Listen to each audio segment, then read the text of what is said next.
This week on To the Contrary. First, the black vote and the Democratic presidential candidates. Behind the headlines, African-American women, quote, raising the race, end quote. Then, which black women most inspire you?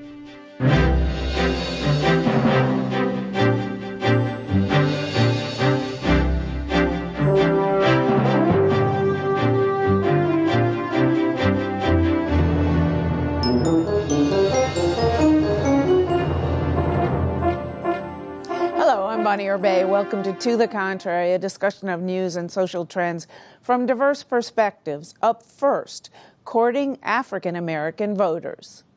The primary season is shifting to states with larger black populations, so the two Democratic candidates are competing hard for black votes. Secretary Clinton has a large lead among black voters. In South Carolina, Clinton leads Sanders 74-17, according to a Marist College poll. But Sanders wants to cut into that lead, so he's speaking passionately about issues such as criminal justice reform and economic equality. He's also received endorsements from influential African-American leaders such as former NAACP head Ben Jealous, Harry Belafonte, and award-winning writer Ta-Nehisi Coates. Meanwhile, the Congressional Black Caucus Political Action Committee has endorsed Hillary Clinton. So Congresswoman Norton, can the burn, as he calls himself, or as they call him, burn into Hillary Clinton's long-standing ties to the black community and get their votes? Please, Bonnie, the Pope couldn't keep that kind of lead. The question is, who can get to heaven? I'm not so sure. I think both the right and the left have to be a little concerned, especially among young people and young people of color. I think that we are looking not just at the historicness of a female president, potentially, but at who is talking to the issues that we care about. Yeah, I definitely think that he can cut into her lead, but I don't think he'll overtake her. I think the bigger problem for Hillary is if black voters even show up for her. Really? You don't think they're going to show up? I think it's possible, especially black women who have the greatest turnout of any group across race, gender, or well, there would certainly be no reason not to show up for her. You know, even if it is certainly true that the issue of the era, because it's a global issue, it's not just here, is income inequality. So if that is your issue and your only issue, and you are a crowd attention getter, you are going to speak to, by the way, if they'd only listen, this is what troubles white men as well when they go for Trump. Everybody's looking for a way to finally recapture what we had before the 1970s, which is everybody's income went up, America was on top of the world. And when that fades and you speak to that issue, you will peel off people from every segment. But in a national election, and that is the question of the hour, who will get to the end of the line? And the notion that black women of all people wouldn't show up for Hillary, I think, mistakes the women who are most likely to be drawn to the notion of a woman doing it. So they may not show up to the degree that they would have shown up if income equality were not the great issue of the day. But I think they will be overrepresented in Clinton's female vote. I don't think that's the only issue, black women will be dealing with. I think they'll also be dealing with incarceration rates. I think they'll be dealing with poverty. Black women are more likely, twice as likely to be unemployed than white women. Hillary Clinton hasn't spoken to that. And I think there's also just a cultural issue that I don't know that many black women often see white women, especially middle-class white women who are of a feminist background, of the feminist movement, necessarily see them as political allies. I am not saying that necessarily they will vote for Sanders, but I might say that they might have something else to do on primary day. Well, it'll be interesting to see what happens. For me, the issue is I definitely think black women will come out to vote. I don't know who they're going to vote for. I think the majority will vote for Hillary, but I do think that there is going to be a generational divide, as we've seen with Bernie among other groups. But one thing I can say that I'm happy about is that I am happy that for once We have a situation where candidates really understand that they need to earn the black vote.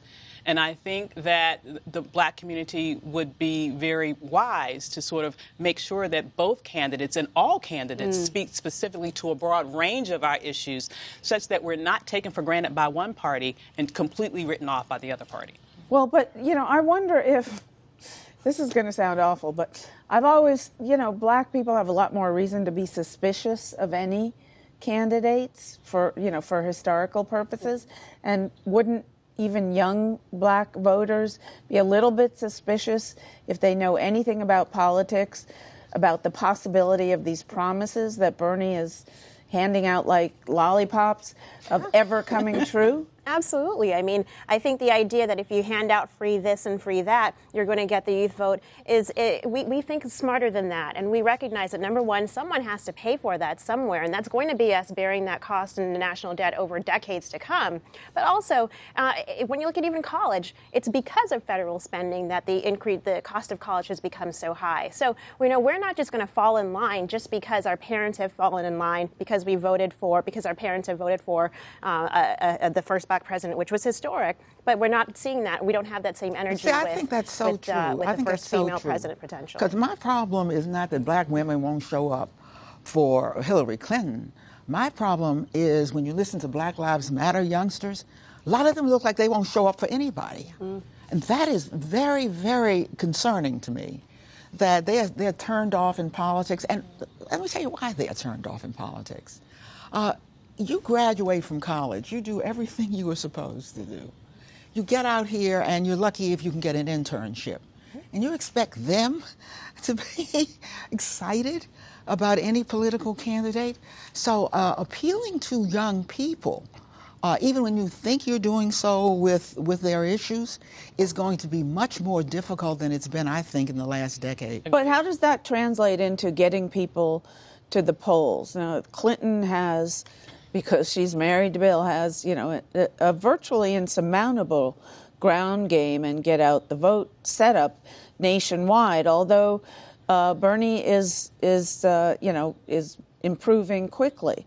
Who's going to win the ability to get their voters to the polls, which seems to be just the most important thing right now, as we're all talking about. Yeah. And what's going to get black people young black women in particular, to the polls? Well, I'm involved with the Black Women's Roundtable, and we partnered with Essence Magazine to do a survey of black women voters. And what we found, particularly among millennials, is that they're really interested in the cost of college. They're interested in criminal justice issues, and they're interested in access to health care. And so they want, But who do they believe? Well, who do they believe? They want people to earn their vote. They are more likely, for example, to identify as independent than as Democrat. They want people to earn their vote, and they don't want to be insulted by being taken for granted. And I think that that's, frankly, a healthy thing for us to go through as a community. Well, you see Bernie Sanders now putting another issue on the table, criminal justice, because he saw that poll, too, I guess. Yeah, right. I was going to say, sounds like Sanders read that poll. Yeah. So it is certainly true that, first of all, black people are used to every politician underperforming when they get into office. So this is nothing new. I'll give you the best example. Including Obama, right? Well, I'll give you the best example in history, and I love this example. And it shows the sophistication of the black voter. Senator Cochran ran and won in Mississippi when this was the last election. This is the senator from Mississippi when it was all but certain that the Tea Party would take him out.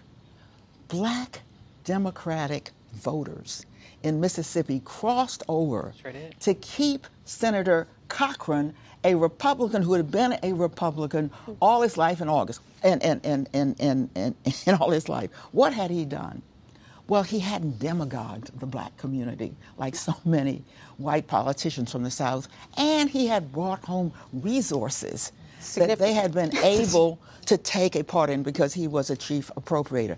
Don't tell me that black voters aren't perhaps the most sophisticated voters in the United States because they've had to be analytical about who they vote for, because none of them are going to do what they say they're going to do. Let us know what you think. Please follow me on Twitter at Bonnie Urban, @To the Contrary, from political headlines to behind the headlines. As part of our Black History Month coverage, we look at African American women and the concept of trying to have it all. Author Riché Barnes, Raising the Race, explores a historically underrepresented group navigating professional careers, motherhood, and marriage. The history of work and family for African Americans has been different in the U.S. because of the history of slavery and racial discrimination. African Americans have had to create certain cultural structures, mechanisms for survival that other groups haven't had to create because of racial discrimination. Raising the Race is the first study to examine the Black middle-class career woman. Author Riché Barnes focused on married African American women due to the lack of research on the Black nuclear family. Typically, when people are looking at Black family life, they're looking at Black family life that is single mothers trying to make it in our society. The book is called Raising the Race because it is looking at not only the fact that these are women who are career women, married mothers who are charged with raising their own children and therefore raising the African American race. It's also playing into that understanding that African American women, their progression has been linked to the upliftment of the entire African American race or the Black race. Due to racial discrimination, Barnes says African American men have historically had difficulty providing for their families. This left the responsibility to the women. Particularly for African American women for whom being at-home moms hasn't been something that was expected or even encouraged. They had to be contributors to the household income.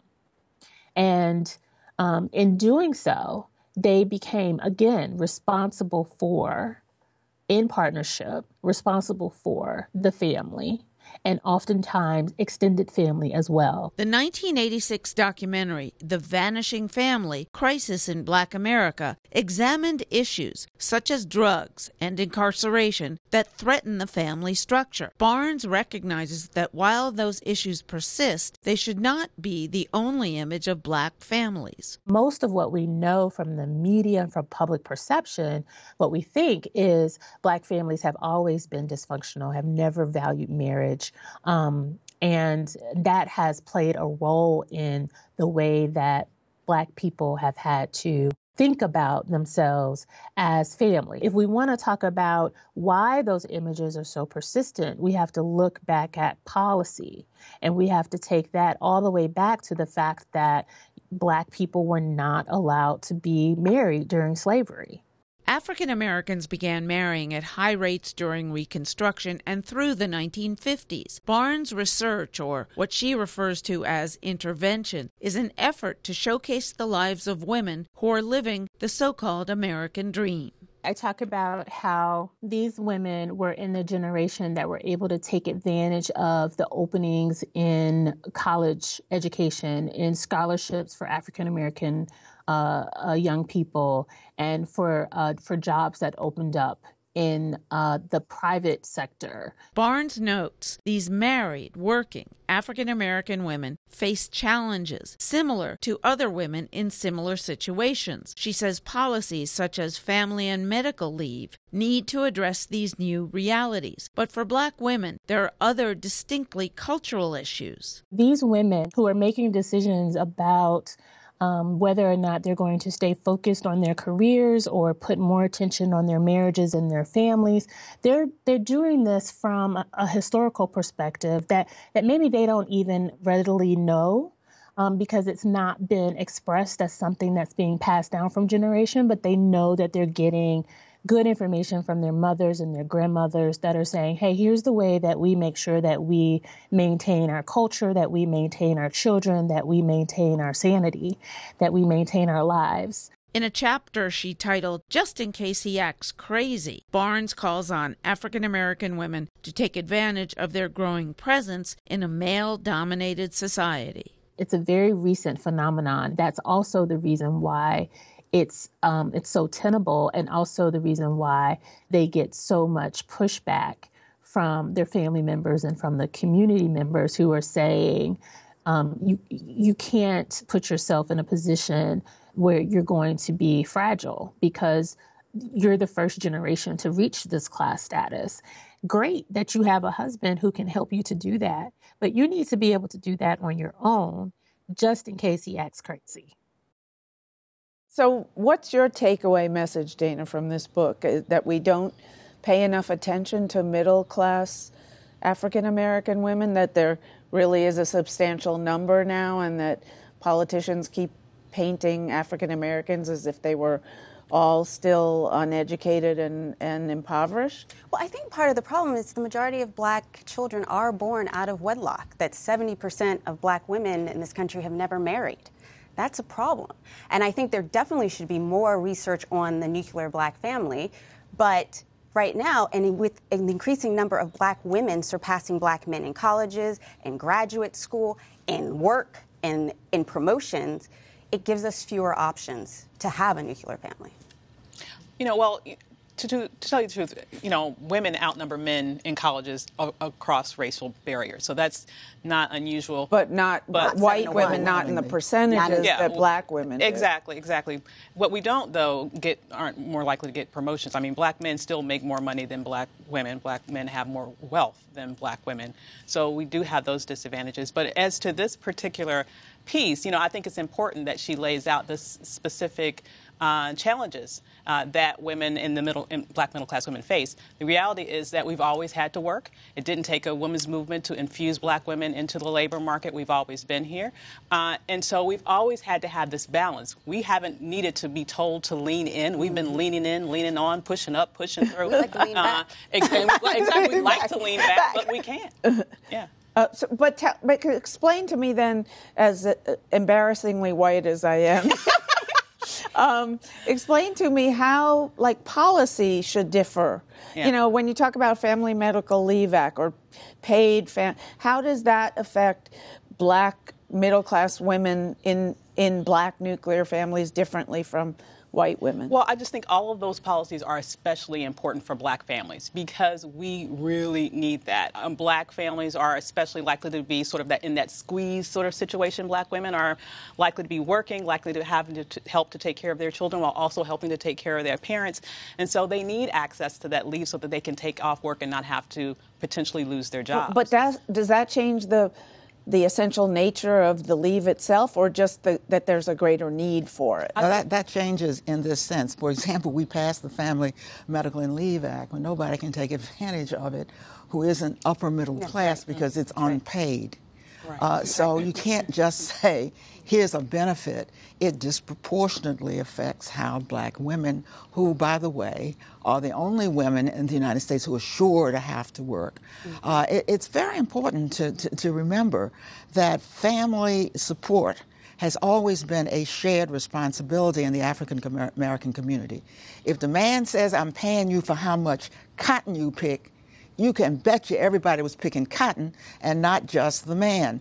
So when, in fact, slavery was over and unemployment was still almost impossible for black men except in the lowest range of jobs, the black woman better had got out there with him. What happened to marriage in her piece after the 1950s was the evaporation of unskilled jobs that made the white middle class and that were gone after World War II, just when the civil rights laws came to the fore.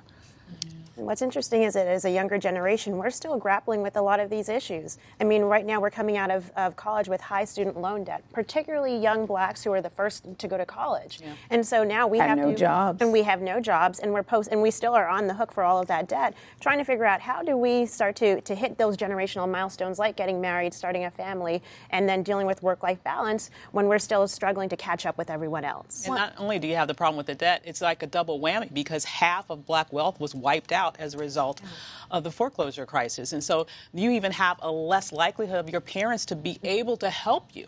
I mean, a lot of our young people are strictly on their own when it comes to being able to finance their college half of black education. wealth. That's Half an of black wealth. astonishing figure. Yeah. What do you happen to know what it was for everybody else? Ours was actually even a little bit less than Asian Americans. Asian Americans even lost more than that. What about whites? Able to rebound. For whites, I think it was closer to like 30. But I know for blacks, it was half of our wealth was That's gone. because our wealth was in the house. homes. Right, of course. Well, I also think we also have to look at other issues for women, as black women are 4 times more likely to die as a result of pregnancy cause reasons. We are 42% more likely to die from breast cancer. That's 5 women per year, black women per day for breast cancer, even though we experience a lower rate of incidence of breast cancer. There are a lot of issues for black women. Black household wealth is 20 times less than that of white households. All of these issues should be discussed that impact how we live and raise families. All right, and it should be and I know you're up on the Hill trying to make it a central part of the national political discussion, from raising the race to black female heroes. We're looking at inspirational African American women. Every day on our website, we're highlighting these trailblazing women.